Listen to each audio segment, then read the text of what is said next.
ನಮಸ್ಕಾರ ಫ್ರೆಂಡ್ಸ್, ನಾನು ನಿಮ್ಮ ಕನ್ನಡ ರ್ಯಾಪರ್ ಗೋಪಾಲ್ ಮಹಾರಾಜ್. ಫ್ರೆಂಡ್ಸ್, ಇವತ್ತಿನ ಮ್ಯಾಚು ಯಾವುದು ಅಂತ ಗೊತ್ತಲ್ಲ? ಇಂಡಿಯಾ ವರ್ಸಸ್ ಪಾಕಿಸ್ತಾನ ಮ್ಯಾಚ್ ಹೇಗಿರುತ್ತೋ ಅದೇ ರೀತಿ RCB ವರ್ಸಸ್ ಸನ್ರೈಸರ್ಸ್ ಮ್ಯಾಚ್ ಇವತ್ತು ಸಂಜೆ 7 ಗಂಟೆಗೆ ಇರುತ್ತೆ. ಯಾಕಪ್ಪ ನಾನು ಇಂಡಿಯಾ ವರ್ಸಸ್ ಪಾಕಿಸ್ತಾನಕ್ಕೆ ಹೋಲಿಸ್ತಾ ಇದ್ದೀನಿ ಅಂತಂದರೆ, ಕಳೆದ ಬಾರಿ ಅಂದರೆ ಮೊನ್ನೆ ಬೆಂಗಳೂರಿನಲ್ಲಾದಂತಹ ಸಮಯದಲ್ಲಿ ಒಳ್ಳೆ ಟಾರ್ಗೆಟ್ ಕೊಟ್ಟಿದ್ರು. ಅದೇ ರೀತಿ ನಾವು ಕೂಡ ಒಳ್ಳೆ ಚೇಸ್ ಮಾಡಿದ್ವಿ, ಬಟ್ ಗೆಲ್ಲೋದಕ್ಕಾಗಲಿಲ್ಲ, ಸ್ವಲ್ಪ ಬೌಲಿಂಗ್ ವೈಫಲ್ಯತೆಯಿಂದ. ಆದರೆ ಇವತ್ತು ಪ್ಯಾಟ್ ಕಮಿನ್ಸ್ ಒಂದು ದುರಾಂಕಾರದ ಮಾತು ಹೇಳಿದ್ದಾರೆ. ಏನಂತ ಅಂದರೆ 300 ರನ್ ಹೊಡಿತೀವಿ ನಾವು ಅಂತ ಹೇಳಿದ್ದಾರೆ. 300 ರನ್ ಹೊಡಿ, ಪರವಾಗಿಲ್ಲ, 300 ಅಲ್ಲ 400 ರನ್ ಹೊಡಿ, ಅದು ಒಪ್ಪೋಣ, ನಿನ್ನಾಟ ನೀನು ಆಡ್ತೀಯ. ಆದರೆ RCB ಅಭಿಮಾನಿಗಳು ಆ ಕ್ರೌಡಲ್ಲಿ, ಆ ಸ್ಟೇಡಿಯಮಲ್ಲಿ ಸೈಲೆಂಟಾಗಿ ಕೂತ್ಕೋಬೇಕು, ಆ ಥರ ಹೊಡಿತೀವಿ ಅಂತ ಹೇಳಿದರೆ. ಇದು ನಿಜವಾಗ್ಲೂ ತುಂಬ ಬೇಜಾರಾಗೋಂಥ ವಿಚಾರ. ಇವತ್ತು ನಮ್ಮ ಕಿಂಗ್ ಕೊಹ್ಲಿ ಪಡೆ ಬ್ಯಾಟಿಂಗ್ ಲೈನಪ್ ಅಂತೂ ಮಸ್ತ್ ಇದೆ. ಫೇಸ್ ಏನಾದರೂ ಬ್ಯಾಟಿಂಗ್ ಏನಾದರೂ ಟಾಸ್ ಆಗಿ ಬ್ಯಾಟಿಂಗ್ ಏನಾದರೂ ತೊಗೊಂಡ್ರೆ ಹಬ್ಬ ಮಾಡ್ತಾರೆ, ಅದರಲ್ಲಿ ಯಾವುದೇ ಡೌಟ್ ಇಲ್ಲ. ಮತ್ತು ಬೆಂಗಳೂರಲ್ಲಾದಂತಹ ಮ್ಯಾಚಲ್ಲಿ ಸಿರಾಜ್ ಇರಲಿಲ್ಲ, ಆದರೆ ಇವತ್ತು ಸಿರಾಜ್ ಇದ್ದಾರೆ. ನೋಡೋಣ ಯಾವ ರೀತಿ ಅವ್ರದ್ದು ಬೌಲಿಂಗು ಯಾವ ರೀತಿ ಬರುತ್ತೆ ಅಂತ ಇವತ್ತು ಕಾದು ನೋಡಬೇಕಾಗಿದೆ.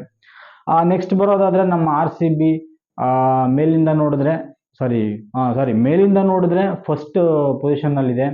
ನೆಕ್ಸ್ಟ್ ಬರೋದಾದರೆ ನಮ್ಮ RCB ಏನಾದರೂ ಪ್ಲೇ ಆಫಿಗೆ ಬರಬೇಕು ಅಂತ ಅಂದರೆ 6ಕ್ಕೆ 6 ಮ್ಯಾಚ್ ಗೆಲ್ಲಲೇಬೇಕು. ಅದು ಯಾವ ರೀತಿ ಗೆಲ್ಲಬೇಕು ಅಂತಂದರೆ, ಇವಾಗ ನೋಡಿದ್ರೆ ನೆಟ್ ರನ್ ರೇಟಲ್ಲಿ ಫುಲ್ಲು ಮೈನಸ್ ಇದ್ದಾರೆ, ಅದೆಲ್ಲ ಪ್ಲಸ್ ಆಗಬೇಕು. ಒಳ್ಳೆ ದೊಡ್ಡ ಮೊತ್ತದಿಂದ ನಮ್ಮ RCB ಗೆಲ್ಲಬೇಕು, ಕಡಿಮೆ ಓವರ್ಗಳಲ್ಲಿ ಚೇಸ್ ಮಾಡಬೇಕು. ಈ ಥರ ಆದರೆ ನಮ್ಮ RCBಗೆ ಒಂದು ಒಳ್ಳೆ ಅವಕಾಶ ಇದೆ. ಇದು ಅವಕಾಶ ಇದ್ದರೂ ಕೂಡ ಮತ್ತೆ ಬೇರೆ ಟೀಮ್ಗಳು ಕೂಡ ಸೋಲ್ಬೇಕು. ಇದಕ್ಕೆ ಇನ್ನೂ ಆಮೇಲೆ ನಾವು ಎಲ್ಲ ಮ್ಯಾಚ್ ಆದಮೇಲೆ ಕ್ಯಾಲ್ಕುಲೇಟರ್ ತಗೊಂಡು ಲೆಕ್ಕ ಮಾಡಬೇಕು, ಯಾವುದು ಬರುತ್ತೆ ಯಾವುದು ಬರಲ್ಲ ಅಂತನ. ಆದರೆ ಇವತ್ತು ಮಾತ್ರ ಸೇಡಿಗೆ ಸೇಡು, ಮುಯ್ಯಿಗೆ ಮುಯ್ಯಿ ಅನ್ನೋಂಥ ಒಂದು ಮ್ಯಾಚ್ ಇವತ್ತು ನಡೀತಾ ಇರೋದು. ಇವತ್ತು ಯಾರು ಸೆಂಚುರಿ ಹೊಡಿತಾರೆ, ಯಾರು ಚೆನ್ನಾಗಿ ಆಡ್ತಾರೆ, ಯಾರು ಬೌಲಿಂಗ್ ಚೆನ್ನಾಗಿ ಮಾಡ್ತಾರೆ ಅನ್ನೋದನ್ನ ಒಂದು ಕಮೆಂಟ್ಸ್ ಮಾಡಿ. ಜೈ RCB. ಹಲೋ ಫ್ರೆಂಡ್ಸ್, ಒಂದು ನಿಮಿಷ ಎಲ್ಲರೂ ಈ ವಿಡಿಯೋ ನೋಡಿ. RCB ಬಗ್ಗೆ ಒಂದು ಸಾಂಗ್ ಮಾಡಿದ್ದೀನಿ, ಗೋಪಾಲ್ ಮಹಾರಾಜ್ ರ್ಯಾಪರ್ ಅಂತ ಯೂಟ್ಯೂಬ್ ಚಾನಲಲ್ಲಿ ಬಿಡುಗಡೆ ಆಗಿದೆ. ಲಿಂಕು ಬಯೋದಲ್ಲಿದೆ, ಹೋಗಿ ನೋಡಿ. ಆ ಸಾಂಗ್ ಏನಾದರೂ ಚೆನ್ನಾಗಿಲ್ಲ ಅಂದರೆ ನಾನು ಈ ಚಪ್ಪಲಿ ತಂದು ಹೊಡಿಸ್ಕೊತೀನಿ. ಯಾಕೆಂದರೆ ನಾವು ಯಾರು ಹೊಡೆಯೋಕ್ಕಾಗಲ್ಲ, ನಾನೇ ಹೊಡ್ಕೋಬೇಕು. ಯಾಕಂದರೆ ಪ್ರಮೋಷನ್ ಮಾಡಿಸೋದಕ್ಕೆ ದುಡ್ಡಿಲ್ಲ. ಯಾಕೆಂದರೆ 15,000 10,000 ರೂಪಾಯಿ ಕೇಳ್ತಾರೆ ಪ್ರಮೋಷನ್ ಮಾಡಿಸೋದಕ್ಕೆ. ಒಂದು ಸ್ಟೋರಿ ಹಾಕ್ಕೊಡ್ರಿ ಅಂದ್ರೂ ಕೇಳ್ತಾರೆ, ಜೊತೆಗಿರೋರು ಯಾರು ಸಪೋರ್ಟ್ ಮಾಡಲ್ಲ.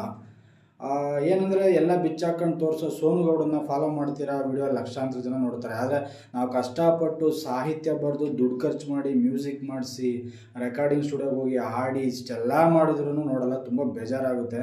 ದಯವಿಟ್ಟು ಸಾಂಗ್ ನೋಡಿ, ಚೆನ್ನಾಗಿಲ್ಲ ಅಂದರೆ ಬೇಕಾದ್ರೆ ಕಮೆಂಟ್ ಮಾಡಿ, ಈ ಚಪ್ಪಲಿ ನಾನೇ ಹೊಡ್ಕೋತೀನಿ. ದಯವಿಟ್ಟು ಒಂದು ಸಲ ಸಾಂಗ್ ನೋಡಿ, ಸಾಂಗ್ ಚೆನ್ನಾಗಿಲ್ಲ ಅಂದರೆ ಕಮೆಂಟ್ ಮಾಡಿ.